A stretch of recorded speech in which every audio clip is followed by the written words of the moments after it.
Alléluia. Merci beaucoup, servante de Dieu. Je bénis encore le Seigneur qui me donne cette opportunité de pouvoir partager les méditations que je fais. Que le Seigneur croisse et que moi je diminue. Au nom de Jésus. Je voudrais partager avec le peuple de Dieu ce matin cette exhortation que j'ai intitulée l'adoration à Dieu, devoir pour le chrétien. L'adoration à Dieu, un devoir pour le chrétien.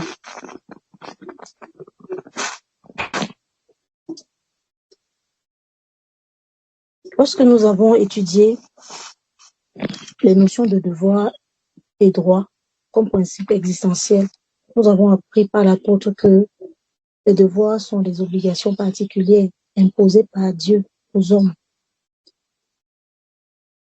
Donc les devoirs et les droits ne sont pas des notions optionnelles. C'est-à-dire tu peux faire une chose et pas l'autre, non.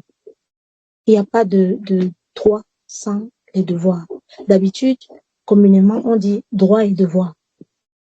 Mais nous avons appris que normalement, ça devrait être les devoirs d'abord, ensuite les droits. Si tu fais ton devoir, là, tu auras droit. Alléluia. Donc, de même que nous avons le devoir d'adorer Dieu, lui aussi, il a le droit de recevoir toute notre adoration. Pourquoi il doit recevoir l'adoration? Parce que lui, il a d'abord fait son devoir. Quand nous lisons dans le livre de Genèse 1, Genèse 2, nous voyons que le Seigneur est l'auteur de toute la création. Donc lui, il a d'abord fait l'œuvre, il a fait son devoir, et maintenant, il mérite ce qui lui est dû. Alléluia. Lisons dans Malachie 1, verset 6. Quelqu'un peut nous soutenir dans la lecture? S'il vous plaît. Malachie, chapitre 1, verset 6. Malachie chapitre 1, verset 6. Un fils honore son père et un serviteur son maître. Si je suis père, où est l'honneur qui m'est dû?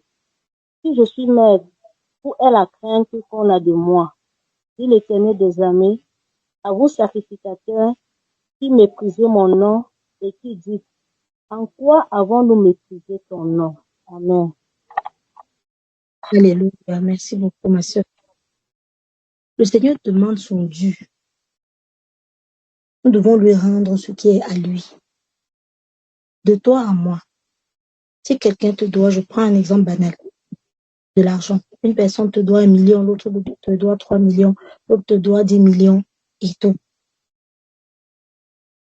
Est-ce que tu vas, dans les problèmes que tu as, tu vas ne pas réclamer ton dû parce que pourtant tu as des problèmes, pourtant tu as quelque chose que tu voudrais faire avec cet argent? C'est juste un exemple comme ça. Pourquoi si nous aurions aimé qu'on nous rende notre dû? Dieu doit d'abord réclamer ce qui est à lui. Il demande son dû, car nous devons rendre à Dieu ce que nous devons. Lisons encore, ma sœur, dans Matthieu 22, verset 15 à 22. Matthieu 22. Sœur Yolande, s'il te plaît, si tu peux augmenter un peu la voix, s'il te plaît. La voix est trop basse. Oh, d'accord. Désolé, homme de Dieu. Là, c'est mieux. Oui. Oui, c'est mieux. D'accord. N'hésitez pas, s'il y a quelque chose qui dérange, il faut me dire, s'il vous plaît. Donc, nous allons lire dans Matthieu 22, chapitre 22, verset 15 à 22. Matthieu chapitre 22, verset 15 à 22, il est écrit, Mhm. alors les pharisiens allaient se consulter sur les moyens de surprendre Jésus par ses propres paroles. Ils envoyèrent auprès de lui leurs disciples avec les Hérodiens, qui dirent, Maître, nous savons que tu es vrai et que tu enseignes la voie de Dieu selon la vérité, sans t'inquiéter de personne, car tu ne regardes pas à l'apparence des hommes. Dis-nous donc ce qu'ils t'enseignent.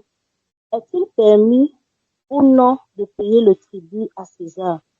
Jésus, connaissant leur méchanceté, répondit, Pourquoi me tentez-vous, hypocrite?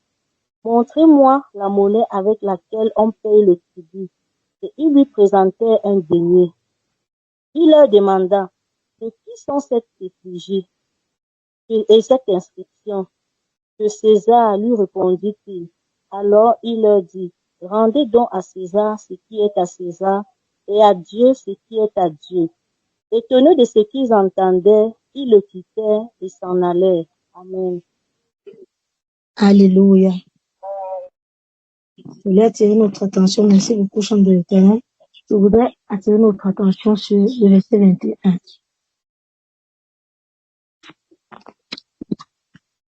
De César, lui répondit-il. Alors il leur dit, Rendez donc à César ce qui est à César et à Dieu ce qui est à Dieu. Qu'est-ce que nous devons rendre à Dieu donc? Est-ce que c'est la pièce de monnaie qui porte l'effigie de Dieu? Non. Nous devons rendre à Dieu l'adoration. Nous devons rendre à Dieu le service. C'est ce que nous devons rendre à Dieu. La Bible dit qu'il nous a fait pour sa gloire dans Isaïe 43, verset 7. Donc nous devons lui rendre l'adoration et le service. Lisons aussi Matthieu, chapitre 4, verset 8 à 10, pour vérifier quelque chose.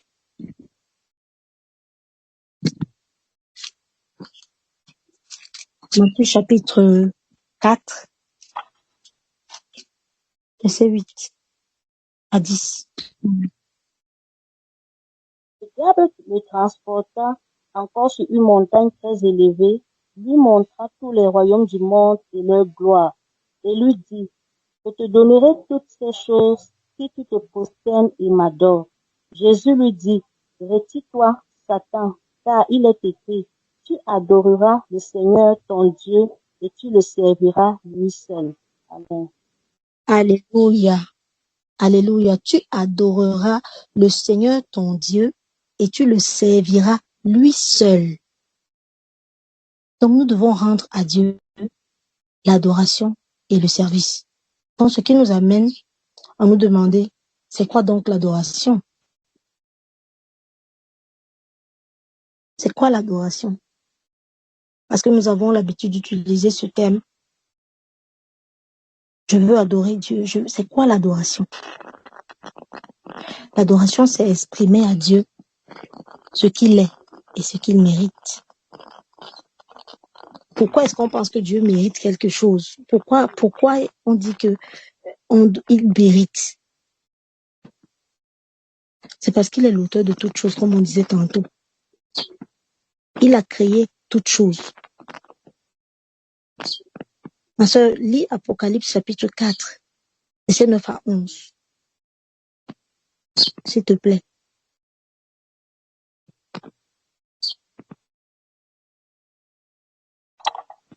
Apocalypse chapitre 4, verset 9 à 11, il est écrit. Quand les êtres vivants rendent gloire et honneur et action de grâce à celui qui est assis sur le trône, à celui qui vit au siècle des siècles, les 24 veillards et se prosternent devant lui, devant celui qui est assis sur le trône, et ils adorent celui qui vit au siècle des siècles, et ils jettent leur couronne devant le trône en disant, Tu es digne, notre Seigneur et notre Dieu, de recevoir la gloire et l'honneur et la puissance, car tu as créé toutes choses, et c'est par ta volonté qu'elles existent et qu'elles ont été créées. Amen. Alléluia. Bénissons le Seigneur. Nous voyons au verset 11. Au verset 11. Tu es digne, notre Seigneur, notre Dieu, de recevoir la gloire, l'honneur et la puissance, car tu as créé toutes choses, et c'est par ta volonté qu'elles existent et qu'elles ont été créées. Le Seigneur a créé toutes choses. Et c'est pas sa volonté que toutes choses existent. Donc nous lui devons cette adoration. Parce que lui, il a au préalable fait son devoir. Il a fait son œuvre créatrice. Il a créé toutes choses à sa volonté, sans l'aide de personne. Donc il mérite l'adoration. Et quand nous regardons les paroles qui sont dites, tu es digne, notre Seigneur et notre Dieu, de recevoir la gloire et l'honneur et la puissance. Parce que quand nous adorons notre Dieu, qu'est-ce que nous disons à Dieu? Parce que ce que nous voyons là, c'est ce qui se passe au ciel. Il est digne d'honneur, il est digne de gloire, il est digne de recevoir la puissance, il est digne, il est digne. Ce n'est pas de la flatterie. On ne flatte pas Dieu. Puisque adorer Dieu, tu es en train d'exprimer, toi-même tu es en train de redire à Dieu ce qu'il sait déjà. Tu lui dis ce qu'il est, il sait ce qu'il est. Et tu dis aussi ce qu'il mérite. Nous-mêmes, nous savons qu'il mérite. Donc, nous ne sommes pas en train de le flatter. On lui dit ce qu'il est. Mais lorsque nous adorons le Seigneur avec nos propres mots, qu'est-ce que nous disons à Dieu? Lorsqu'on nous dit adorons le Seigneur, adore le Seigneur par tes propres mots. Regardons au ciel comment ça se passe. Oh Seigneur, tu es digne de louange, de gloire, d'adoration. Et nous, qu'est-ce que nous disons? Quand nous venons dans la présence de Dieu pour l'adorer par nos propres mots, Seigneur, je sais que tu es grand, mais j'ai eu un grave problème. Dans ta grandeur, solutionne. Dans ta grandeur, regarde le problème là. Voilà notre genre d'adoration.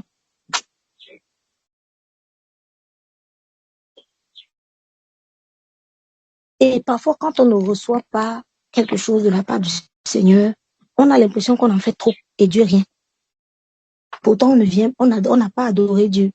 On a passé des heures à demander, à critiquer. Oui, tu es grand. Telle chose m'arrive. Tu es grand. Tu es mon Dieu, non? N'est-ce pas? Tu es Dieu. Tu es au-dessus de tout. Oui, fais ceci. Nous devons faire attention aux paroles que nous adressons à celui qui a fait toutes choses. Et ceci m'amène à me poser la question, donc, qui doit adorer Dieu? Lisons dans Apocalypse chapitre 5, verset 11 à 14. S'il te plaît, ma sœur. Apocalypse chapitre 5, verset 11 à 14. Je regardais et j'entendis la voix de beaucoup d'anges autour du trône et des êtres vivants et des vieillards. Et leur nombre était des myriades de myriades et des milliers de milliers. Ils disaient d'une voix forte, l'agneau qui a été immolé est digne de recevoir la puissance, la richesse, la sagesse, la force, l'honneur, la gloire et la louange.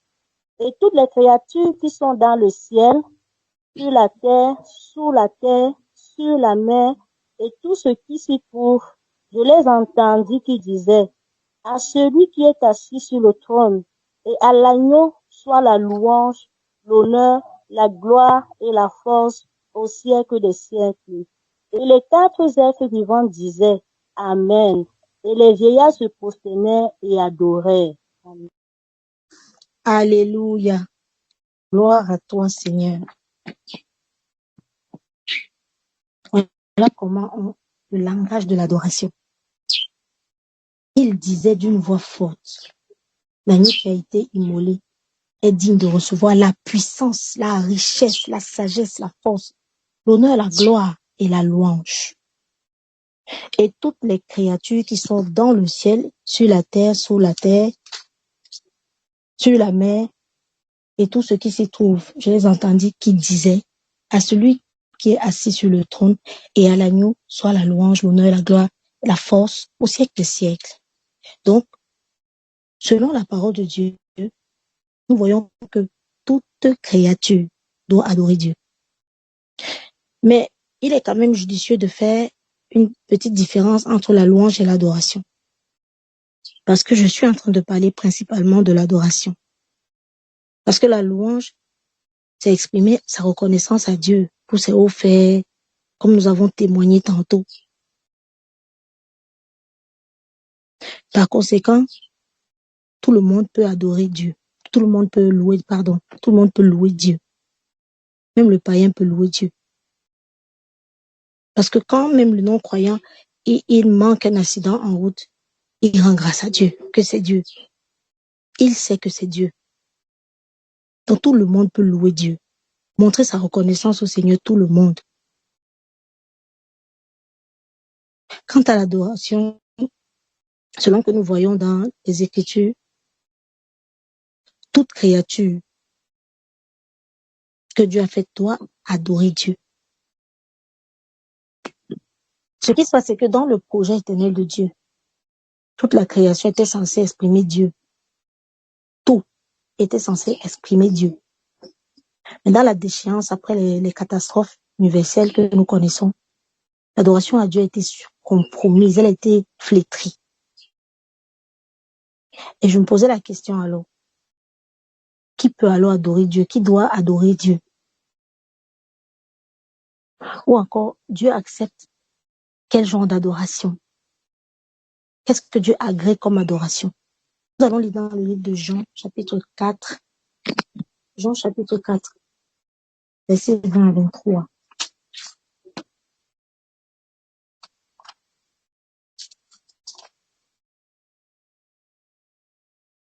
Jean chapitre 4, verset 20 à 23, il est écrit: Nos pères ont adoré sur cette montagne, et vous dites tout que le lieu où il faut adorer est à Jérusalem. Femme, lui dit Jésus, crois-moi, l'heure vient où ce ne sera ni sur cette montagne, ni à Jérusalem que vous adorerez le Père. Vous adorez ce que vous ne connaissez pas.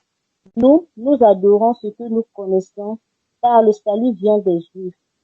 Mais l'heure vient, et elle est déjà venue, où les vrais adorateurs adoreront le Père en esprit et en vérité, car ce sont là les adorateurs que le Père demande.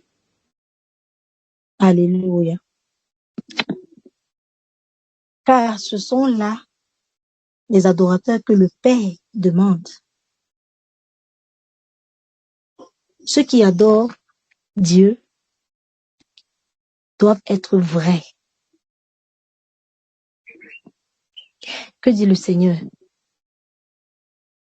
Mais l'heure vient, et elle est déjà venue, où les vrais adorateurs adoreront le Père en esprit et en vérité. Ce sont ce genre d'adorateurs que le Seigneur recherche. Pourquoi en esprit? En esprit, ça veut dire que tu dois d'abord être né de nouveau, tu dois être un chrétien.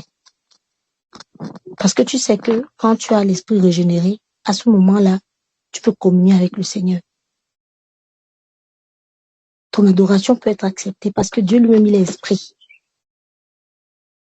Donc, quand tu es né de nouveau, tu es déjà un esprit. Tu as un esprit régénéré.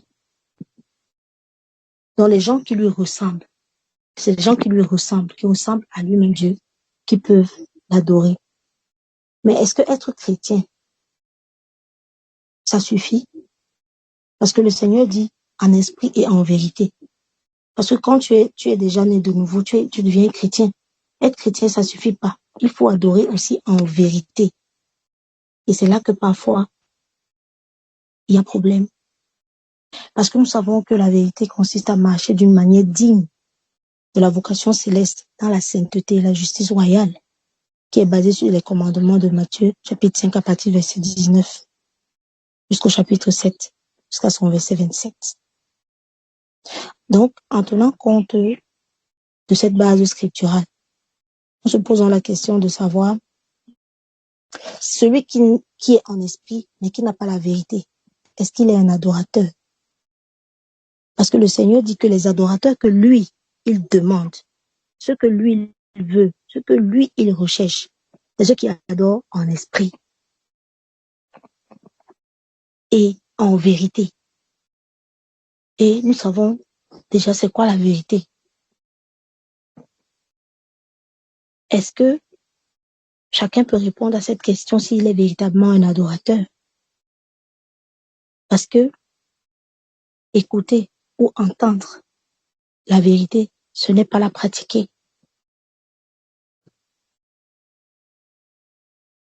Donc nous comprenons que l'adorateur n'est pas, l'adoration n'est pas une question de chant seulement. Mais l'adoration, c'est un style de vie. Un style de vie que nous devons adopter pour la gloire de Dieu. L'adoration, ce n'est pas une option. Si on veut, on fait. Si on veut, on fait pas. C'est un style de vie.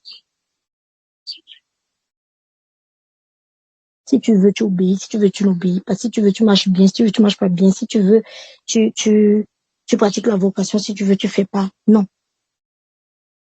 On a dit que c'est un devoir. Et un devoir, c'est une obligation. Nous pouvons mandater quelqu'un pour prier pour nous, jeûner pour nous, pour des situations. Mais ce n'est pas possible au grand jamais de mandater quelqu'un pour adorer Dieu à notre place. Puisque l'adoration, c'est une vie. Qui va vivre ta vie à ta place? De la même façon que le Seigneur ne transite pas ton souffle de vie par quelqu'un pour que tu respires. Il te donne le souffle directement et tu respires par tes propres facultés. C'est de la même façon que nous devons lui rendre ce qui lui est dû. Chacun doit adorer Dieu par soi-même. Il nous a appelés pour sa gloire. Selon 1 Thessaloniciens 2, verset 12. Rendons à Dieu ce qui lui est dû. Rendons-lui ce qui lui est dû. Un bon adorateur, celui que Dieu recherche, c'est celui qui adore en esprit et en vérité.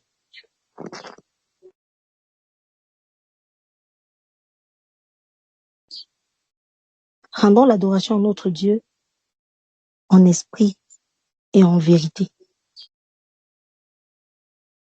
Comment nous allons lui rendre ça? Comment nous allons adorer Dieu? Lisons dans Apocalypse chapitre 4, verset 10.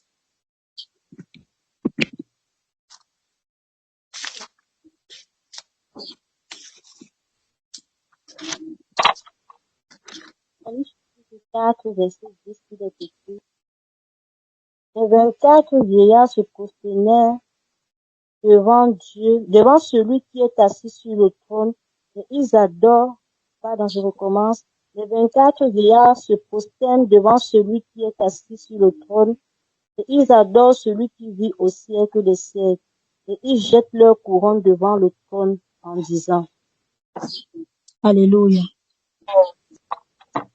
Voilà la posture d'adoration, une forme d'adoration de façon physique à Dieu. Les 24 vieillards, ça se passe au ciel. Les 24 vieillards se prosternent, ils jettent leur couronne. Ils ne posent pas leur couronne, ils jettent devant le trône. La couronne, c'est un symbole de gloire. Mais ils jettent leur gloire. Ils ne posent pas délicatement à côté d'eux. Ils jettent devant le trône. Parce qu'ils s'humilient. Ils disent à Dieu que nous ne sommes rien. C'est toi qui étouffes. C'est toi qui es élevé.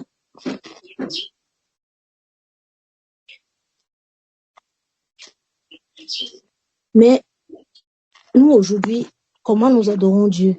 Notre posture devant Dieu, c'est quoi? Notre position de respect devant Dieu, c'est quoi?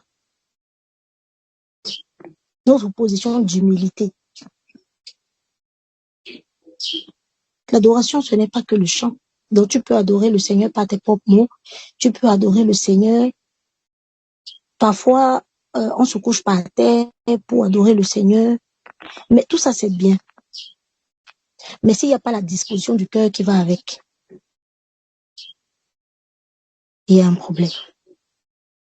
On peut se coucher par terre, on peut pleurer, on peut faire toutes ces choses physiques qu'on voit pour montrer notre piété devant les hommes. Mais si cette position d'humilité n'est pas au préalable, n'a pas au préalable une disposition, une bonne disposition de cœur. Parce que quand on est en train d'adorer le Seigneur et que le cerveau réfléchit pour demain, les enfants, on n'est pas en train d'adorer. Mais quand on a cette disposition de cœur-là, on n'a même pas peur de salir nos vêtements. Parfois, quand on est ensemble, parce que là maintenant, on est connecté sur une plateforme. Mais quand on est dans le présentiel, tous ensemble, parfois on voit des gens qui se prosternent, qui se couchent même avec le vêtement blanc, mais d'autres personnes ne veulent pas. Parfois, tu vois quelqu'un qui met le sac au niveau de ses genoux pour que son joli vêtement ne salisse pas. C'est pas parce qu'il va se prosterner qu'il va salir son beau vêtement qu'il est venu montrer au peuple de Dieu. L'adoration est flétrie à ce moment-là. Parce que même la manière de se tenir devant le Seigneur, ça compte. Ne pensons pas que notre Dieu, c'est le Dieu des grands titres. Il regarde seulement au-dessus. Non, c'est le Dieu des détails. Notre posture dans le cœur et physiquement, ça compte. Parfois, tu es en train d'adorer Dieu même en chantant ou par tes propres mots. Tu es assis, le pied croisé. Donc, Dieu est assis sur le trône de gloire, en train de recevoir ce qui lui est dû. Donc, si tu es assis sur ton trône de gloire, en train de parler à Dieu d'égal à égal, nous devons avoir, même au niveau de notre attitude, de comment adorer notre Dieu d'une façon physique, notre posture, si nos dispositions sont bonnes dans le cœur, nous devons aussi avoir des postures vraiment d'humilité. Lisons Ésaïe 29, verset 13. Ce sont les mêmes paroles que le Seigneur a reprises dans Marc chapitre 7, verset 6. Mais lisons dans Ésaïe.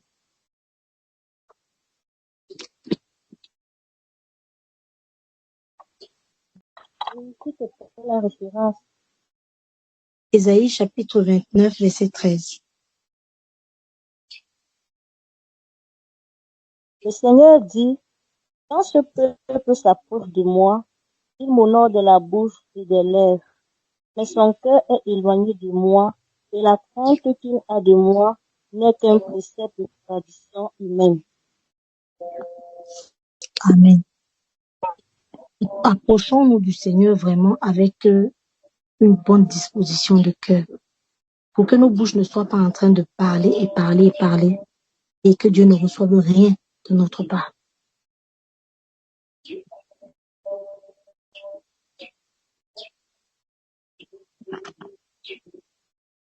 Nous ne devons pas seulement nous tenir là à dire des choses que nous sommes habitués à dire ou que nous entendons. Mais nous sommes en train de penser à autre chose. Mais nous sommes en train de dire, ouais, que ça finisse vite. Nous devons avoir des attitudes respectueuses envers le Seigneur. Il est le créateur de toutes choses. L'humilité devant Dieu. Nous savons aussi que l'humilité, c'est un trait de la vertu. Donc, un adorateur, celui que Dieu recherche, doit avoir les attributs de Dieu. Doit avoir le fruit de l'esprit. Et nous connaissons dans Galates 5, verset 22. Tu peux faire semblant de prier, parce que d'autres personnes peuvent prier pour toi. Mais tu ne peux pas faire semblant d'adorer. L'adoration, c'est une vie. Qui va être tempérant à ta place? Qui va être toujours dans la joie à ta place? Qui va être humble à ta place? Nous devons rendre à Dieu ce que nous lui devons. Nous lui devons l'adoration.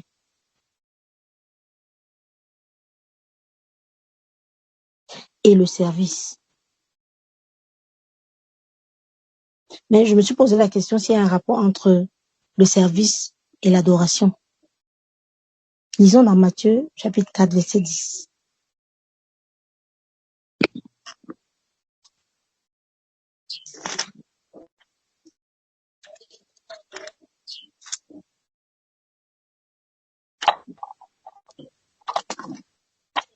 4, verset 10, Jésus lui dit, retire-toi, car il est écrit, tu adoreras le Seigneur ton Dieu et tu le serviras lui seul. Tu adoreras le Seigneur ton Dieu et tu le serviras lui seul. Donc, ça m'amène à comprendre que dans certains cas, l'adoration est un peu liée au service. Dans certains cas. Parce que si nous prenons particulièrement ceux qui sont appelés au ministère de louange et d'adoration, ceux-là, ils font un service d'adorer, un service d'adoration. Donc, c'est comme si c'était un peu lié. C'est leur service-là. Cet appel-là, pour eux, c'est aussi un service. Donc, ils peuvent faire le service d'adoration à Dieu, qui est pour eux, l'adoration là est pour eux aussi un service.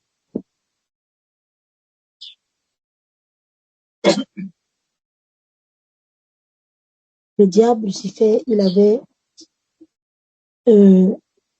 faisait ce service-là, d'adorer Dieu.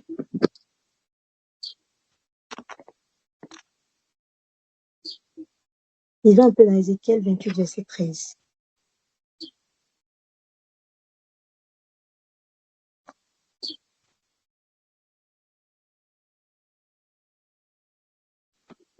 Ézéchiel 28, verset 13, il est écrit, tu étais en Éden, au jardin de Dieu.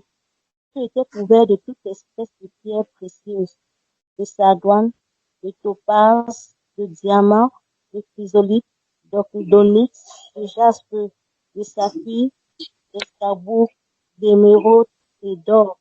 Tes tambourins et tes flûtes étaient à ton service, préparés pour le jour où tu fus créé. Amen. Voilà qui était au service d'adoration. Mais il a été précipité. Quand on lit Isaïe 14, il a voulu élever son trône au-dessus des étoiles de Dieu.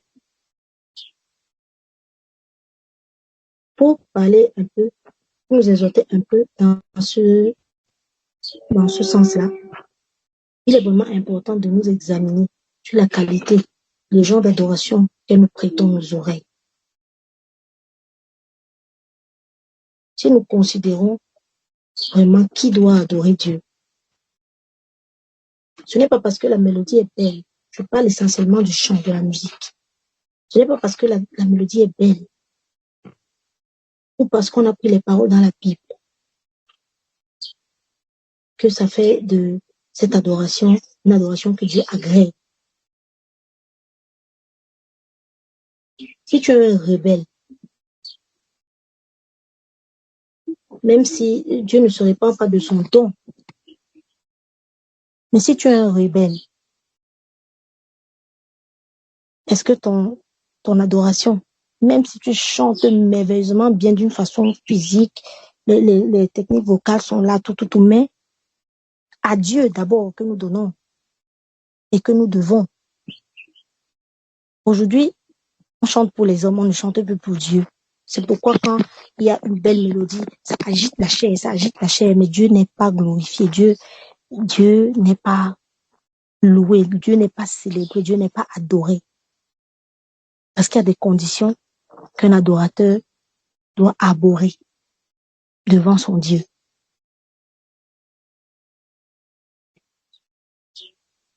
Nous avons beaucoup de choristes de l'ambiance plus que des adorateurs.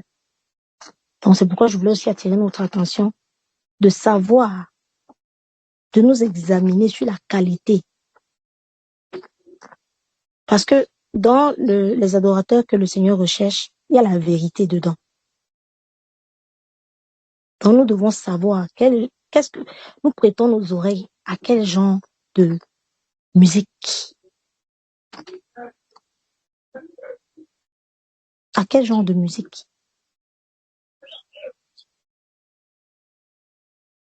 Donc ceux qui ne sont pas appelés, c'était juste une parenthèse. Donc ceux qui ne sont pas appelés, par exemple à ce ministère-là, doivent absolument dissocier le service de l'adoration. Le service, ce n'est pas l'adoration. Le service, c'est le service. Et l'adoration, c'est l'adoration. Parce que l'adoration, c'est une vie, c'est un style de vie. Nous avons un peu cette notion est compromise un peu dans notre esprit parce que on a l'habitude d'adorer Dieu en chantant. Mais l'adoration, c'est un style de vie. Donc, le service, il faut faire une différence. Il ne faut pas confondre l'adoration, qui est un devoir, tout comme le service aussi est un devoir, une obligation. L'adoration passe avant le service. Tu peux servir, tu ne peux pas servir quelqu'un que tu ne connais pas. Tu dois connaître qui tu sais. Quand tu adores le Seigneur, ton service même lui est agréable. Quand ta vie est conforme, ton service lui est agréable. Parce que c'est ça qu'il demande. Les serviteurs, les adorateurs d'abord. Les adorateurs d'abord. Lui-même, il dit que la moisson est grande. Il y a peu d'ouvriers. Et prier. Donc, c'est nous qui devons prier pour que Dieu envoie les ouvriers dans sa moisson, dans sa propre moisson. C'est nous qui devons prier. Mais en ce qui concerne les adorateurs, c'est lui qui demande. Il a un modèle d'adorateur qu'il veut. Et le Seigneur a dit, l'heure est déjà venue. C'est le genre-là que Dieu veut. En esprit et en vérité. Si tu n'es pas en esprit, tu ne peux jamais être en vérité. Nous avons beaucoup à gagner à être des bons adorateurs. Les adorateurs que Dieu agrée. Parce que l'adoration aussi éloigne l'ennemi. Quand nous lisons toujours dans Matthieu 4 là, ma soeur, s'il te plaît, si tu peux lire le verset 11 seulement.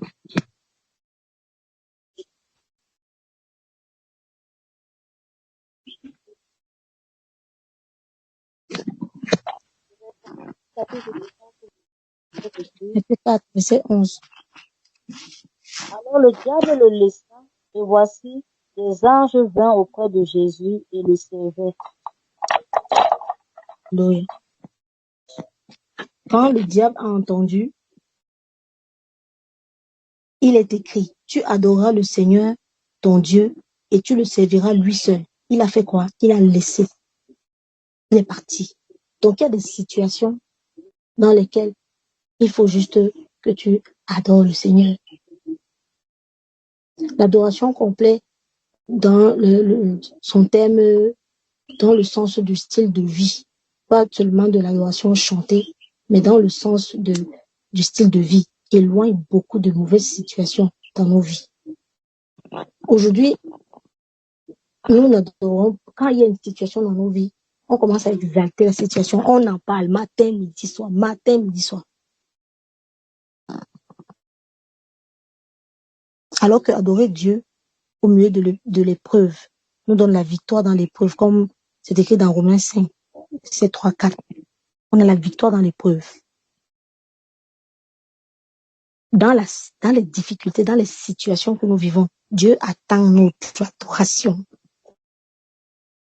Peu importe la situation que tu peux vivre, dis à Dieu, je sais que tu es le seul qui peut solutionner ça. Je sais qu'il n'y a rien qui te dépasse parce que quand tu as créé la terre et je n'étais pas là, il n'y avait personne. Personne ne t'a aidé. Donc tu peux tout. Tu changes le cœur de pierre en cœur de chair. Tu dis une chose, elle arrive, tu ordonnes, elle existe. Donc je ne crains pas. Cette situation est petite. Nous devons savoir diminuer les situations de nos vies et élever le Seigneur. Mais quand nous sommes toujours en train d'adorer les situations, élever les difficultés, tu ne sauras pas adorer le Seigneur. Si une situation est réduite dans ta vie, toi aussi persévère dans l'adoration. Persévère dans le style de vie que Dieu demande. Si ce sont les enfants qui ont des vies bizarres, persévère dans l'adoration. Le Seigneur peut faire toutes choses. Si la situation s'aggrave, aggrave l'adoration. Toi aussi aggrave l'adoration. Si la difficulté s'élève, élève le Seigneur plus haut. Parfois, il ne faut pas, c'est pas le combat spirituel. Parfois, c'est juste reconnaître que c'est Dieu seul qui peut. Parfois, c'est seulement dire à Dieu que je laisse tout entre tes mains. Tu peux toutes choses. C'est toi qui m'as donné telle chose et je sais que tu vas rendre la chose parfaite. Tu as commencé quelque chose, même dans nos propres vies. Les caractères, les attitudes, les serviteurs de Dieu, les servants de Dieu ont parlé tout à l'heure. Les attitudes que nous avons à regarder seulement chez l'autre alors que nous-mêmes, quand nous restons dans l'adoration, persévérer dans l'adoration, élever Dieu plus que les situations de nos vies, on va toujours trouver gain de cause. Dieu ne peut pas rester assis sur son trône quand tu es en train de l'adorer alors que tu vis une situation difficile. Il ne peut pas. Ça va toucher son cœur. Lisons Genèse chapitre 22. Genèse 22.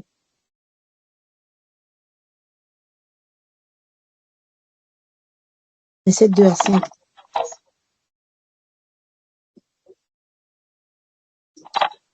Verset 2 à 5.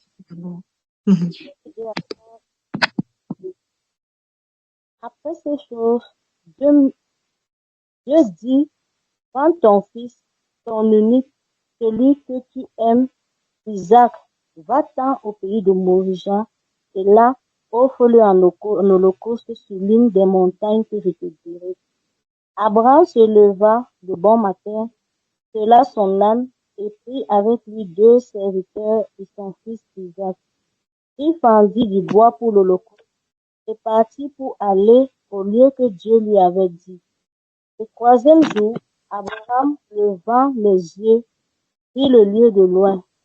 Abraham dit à ses serviteurs, restez ici avec l'âne.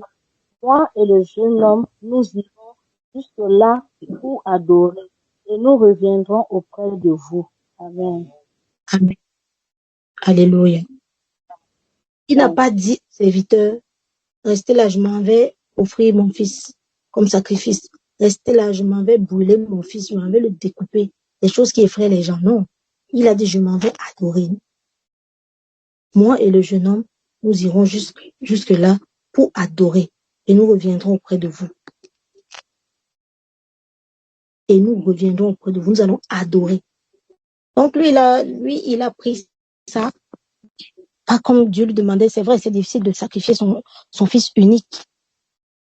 Mais pourquoi Dieu lui donne un fils unique et le reprend? Il est parti. Pour lui, il a dit s'en va adorer. Lis le verset 10 à 12, s'il te plaît. Puis À partir Abraham, du 10. Mhm. puis Abraham étendit la main et prit le couteau pour égorger son fils. Alors l'ange de l'Éternel l'appela des cieux et dit, Abraham, Abraham. Et il répondit, me voici.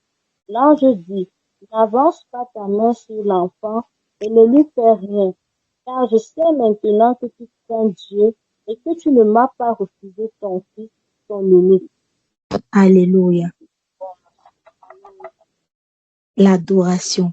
Il a pris cet acte que on aurait pu qualifier de difficile comme une adoration à Dieu. Dieu voulait ce sacrifice-là. Il donne ce sacrifice-là parce qu'il croit que Dieu peut tout faire. Dieu peut lui redonner cet enfant en 1 seconde. Et l'état du cœur, l'élan du cœur a permis que Dieu change la situation. Il n'a pas refusé la chose précieuse qu'il avait à Dieu. Dieu te demande de l'adorer avec quoi? Et tu trouves ça tellement précieux que tu ne veux pas. Et ça te limite. Dieu te demande de l'adorer avec quoi? Tes biens, de l'adorer avec quoi? Parce que l'adoration n'est pas quelque chose de... On ne peut pas vraiment toucher l'adoration dans tous les sens de l'adoration parce que c'est extrêmement large. Parce que même dans le vestimentaire, on adore Dieu. Même dans le langage, on adore Dieu. La légèreté dans le langage, ça ne sied pas à un adorateur. Ça ne sied pas à un adorateur. Parfois, la même bouche qui dit gloire à Dieu, c'est la même bouche qui maudit. Parce que quand tu médites de quelqu'un, c'est maudit, c'est mal dit. Donc, ça veut dire que tu dis du mal de quelqu'un. La même chose qui fait sortir de l'eau douce, en même temps fait sortir de l'eau amère. Ça n'a pas vraiment son bon sens. Donc, les paroles légères qui sortent de nos bouches, les commentaires du monde et tout. Parfois, j'entends même les frères, même le chrétien qui dit, ah, c'est un style d'enfer. Il ne se rend pas compte que c'est un langage du monde qu'il est en train d'aborer. Des choses qu'on dit dans le monde, les expressions qu'on utilise dans le monde, on dit ça comme si c'était, non. Et la légèreté dans le langage, c'est pas bon. Même dans notre langage, nous devons adorer le Seigneur. Dans notre vestimentaire, on doit adorer le Seigneur. Dans tout ce que nous faisons. Donc, le domaine de l'adoration est vraiment très vaste. Donc, l'adoration, ça peut vraiment nous éloigner des choses bizarres. Et le refus d'adorer Dieu nous transforme en rebelles. Parce que quand tu refuses de faire une chose consciemment, c'est un affront. Quelque chose que tu dois rendre. Une dette que tu dois donner, que tu dois rendre. Tu ne donnes pas consciemment. C'est un affront que tu fais à celui à qui tu dois rendre ça. Et ça, c'est certain que tu ne pourras jamais gagner. Tu vas seulement réussir à te rapprocher des ténèbres. Donc, l'absence de l'adoration dans une vie, c'est-à-dire un style de vie, flétrit même ton service. Ton service peut ne pas être agréable à Dieu à cause de ton style de vie.